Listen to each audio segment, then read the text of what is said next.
Assalamualaikum warahmatullahi wabarakatuh. Bismillahirrahmanirrahim. Alhamdulillahilladzi wa kafa. Wassalatu wassalamu ala sayyidinal Mustafa wa ala alihi wa ashabihi ahli sidqi wal wafa, amma ba'd. Para pencinta Al-Quran, kaum muslimin rahimakumullah. Di dalam membaca Al-Quranul Karim itu ada dua hal. Yang pertama adalah tajwidul Quran, yaitu membaca Al-Quran sesuai dengan kaidah-kaidah ilmu tajwid. Membaca Al-Quran sesuai dengan makharijul huruf, dengan sifatul huruf, dan hukum-hukum lain yang terkait di dalamnya. Sementara yang kedua adalah tazyinul Quran, yaitu memperindah bacaan Al-Quranul Karim dengan suara yang merdu, suara yang bagus, dan irama yang indah. Dua hal ini, baik tajwidul Quran maupun tazyinul Quran, sama-sama disyariatkan oleh baginda Rasulullah sallallahu alaihi wasallam. Hanya saja yang membedakan antara keduanya itu adalah dari sisi hukumnya. Kalau membaca Al-Quranul Karim dengan bertajwid, maka hukumnya wajib. Dalam Al-Quran disebutkan warattilil Qur'ana tartila, dan bacalah Quran itu dengan setartil-tartilnya. Sementara tazyinul Quran, ya, memperindah bacaan Al-Quran, itu hukumnya sunnah. Nah, dari sini kemudian kita faham, ketika membaca Al-Quranul Karim dengan bertajwid, kemudian diikuti dengan lagu dan suara yang indah, maka di situ akan mendapat dua pahala, yaitu pahala membaca Al-Quran dengan bertajwid, dan plusnya mendapat pahala tazyinul Quran karena sudah memperindah bacaan Al-Quranul Karim. Dalam hal ini baginda Rasulullah sallallahu alaihi wasallam bersabda dalam sebuah hadisnya yang diriwayatkan oleh Imam Ibnu Hibban dari sahabat Sa'ad bin Abi Waqqas radhiyallahu anhuma. Rasulullah bersabda, zayyinul Qur'ana bi aswatikum, fa inna as-sawtal hasan yuzidul Qur'an husna. Hiasilah Quran itu dengan suara-suara kalian yang baik. Fa inna as-sawtal hasan yuzidul Qur'an husna. Karena suara yang indah, suara yang bagus, yuzidul Qur'an husna, akan menambah keindahan Al-Quran itu sendiri. Sehingga tazyinul Quran ini para ulama sepakat disunnahkan, ya, tentu dengan kerangka tidak kemudian melanggar terhadap kaidah-kaidah ilmu tajwid. Bahkan dalam beberapa syuruhul hadis, mensyarahi hadis ini, para ulama menyebutkan ketika Al-Quranul Karim dibaca dengan bertajwid sekaligus dengan irama dan suara yang merdu yang menghasilkan bacaan yang indah, maka di sini kemudian yu'atsiru qulubas sami'in, akan memberikan pengaruh terhadap orang-orang yang mendengarkan, memberikan athar, ada sentuhan dalam kalbunya ketika Al-Quran didengar oleh mereka dengan bertajwid dan sekaligus dengan suara dan irama yang indah. Saya akan contohkan sebagian dalam ayat Al-Quranul Karim dalam surah Ibrahim. Ini hanya contoh saja. Misalnya saya akan baca yang pertama ini bertajwid tetapi tidak pakai lagu, ya, tidak pakai tazyin.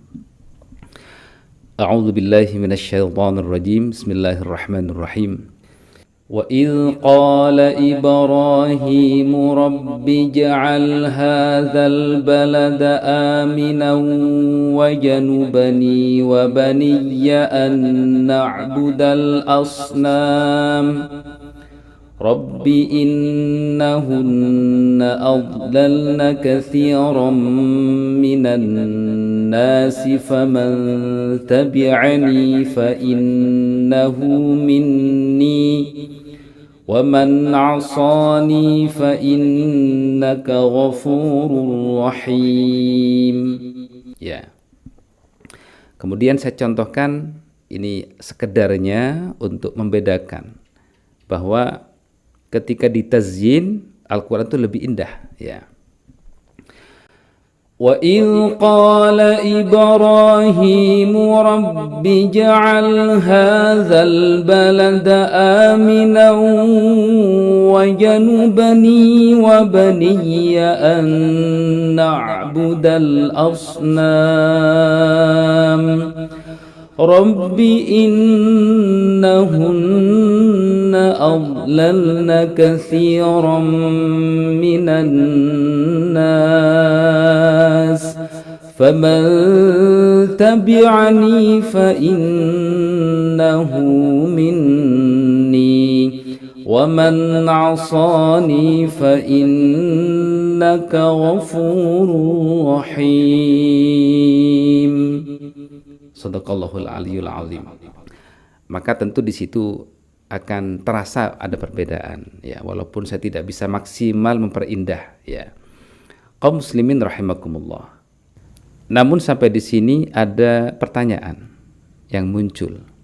Ketika Al-Qur'anul Karim dibaca dengan suara merdu dan lagu yang indah, biasanya itu sangat rentan terjebak pada penyakit sum'ah dan riya, ya. Sum'ah yaitu bagaimana kita itu membaca Al-Quran supaya didengar merdu, kemudian supaya dipuji, gitu ya, kira-kira seperti itu.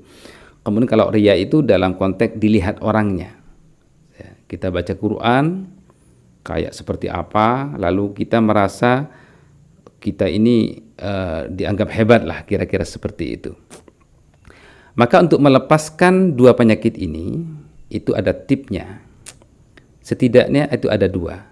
Yang pertama adalah tahsinul niyah atau taqwimun niyah, meluruskan niat.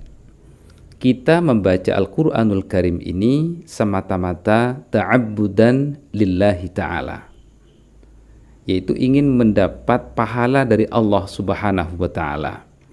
Yang kedua, ketika kita membaca Al-Quran berarti menebarkan pahala kepada orang lain. Kenapa demikian? Ketika kita membaca Al-Quranul Karim lalu orang mendengarkan bacaan Quran kita, maka otomatis orang yang mendengarkan juga mendapat pahala. Sehingga kita membaca Al-Quran sekaligus menebarkan pahala atau kebaikan kepada orang lain. Dan yang terakhir ini yang terpenting. Dan yang ketiga ini yang terpenting.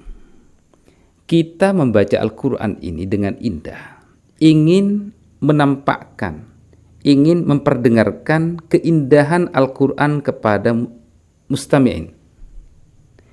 Bukan ingin memperdengarkan keindahan suara kita. Ya, ini mohon maaf, ini ada perbedaan.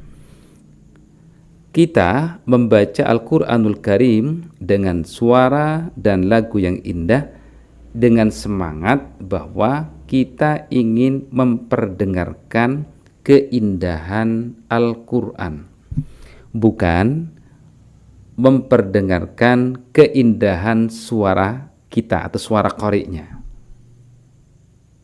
Ya, saya kira ini bisa membedakan, ya. Ya, jadi kita sudah khusyuk, konsentrasi memperindah bacaan Qur'annya, bukan pada suara kita. Dan kalau seperti itu kemudian, maka beda orang yang mendengarkan Al-Quranul Karim dengan niat untuk memperindah bacaan Qur'annya, maka orang yang mendengarkan itu akan ta'ajub terhadap keindahan Al-Quran, bukan pada suaranya. Mohon maaf, misalnya ada sebagian majelis qura, ya, tapi ini sebagian kecil mungkin, ya. Itu karena yang mungkin qari'nya itu ingin menampakkan keindahan suaranya, ya, bukan Qur'annya, maka orang yang mendengarkan itu ta'ajub bukan pada Qur'an tapi pada suaranya. Ketika baca dengan suara tinggi, dengan nada yang indah, variasi yang bagus, lalu mereka ta'ajub pada suaranya. Masya Allah, Allah, Masya Allah, tayyib. Tapi bukan pada Qur'annya, tapi pada suara qari. Tentu beda pahalanya ketika kita ta'ajub pada suara qari dengan ta'ajub pada keindahan Qur'annya yang dibawakan oleh qari yang suaranya bagus tersebut. Sekali lagi, taqwimun niyah. Kita baca Quran ingin mendapat pahala beribadah kepada Allah. Yang kedua, menebar kebaikan, menebar pahala kepada orang yang mendengarkan. Dan yang ketiga, semangatnya adalah untuk menampilkan keindahan bacaan Al-Quran, bukan menampilkan keindahan suaranya. Insya Allah dengan cara ini, siapapun para qari atau qari'ah, apa itu imam, tadarus Al-Quran, maupun qari yang tampil di mimbar atau di lomba apapun, insya Allah sedikit demi sedikit dengan dilatih ya, akan akhirnya terhindar dari penyakit riya dan sum'ah.